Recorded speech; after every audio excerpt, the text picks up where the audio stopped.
আপনি যদি পরিবারের একজনকে বাঁচাতে চান তাহলে ভিডিওটি শেষ পর্যন্ত দেখুন। অনেকেই আছেন পরিবারের একজন অসুস্থ হলে টাকার অভাবে চিকিৎসা শুরু করতে পারছেন না। অনেকে লজ্জায় বা হতাশ হয়ে ঘরে বসে থাকে। আমি নিজেও আমার স্ত্রীর ক্যান্সারের জন্য মানুষের কাছে সহযোগিতা চাচ্ছি।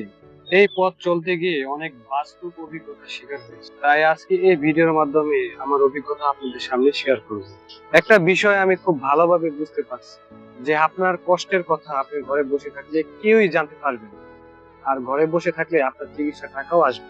আপনার হাতে থাকা মোবাইল ফোনটি হতে পারে একজন মানুষের জীবন বাঁচানোর মাধ্যম, তাই চুপ করে বসে থাকবেন না। আপনার বাস্তব গল্প মানুষের কাছে পৌঁছে দিন। আল্লাহ চাইলে ভালো মানুষের মাধ্যমে সাহায্য পাঠাতে পারে।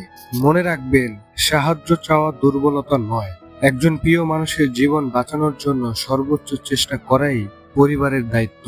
আল্লাহর উপর ভরসা রাখুন, চেষ্টা চালিয়ে যান, ইনশাআল্লাহ আপনার চেষ্টার মূল্য একদিন অবশ্যই পাবেন। জায়গায় 3720 টাকা হয়েছে, আলহামদুলিল্লাহ, আল্লাহর কাছে লাখ লাখ শুকরিয়া।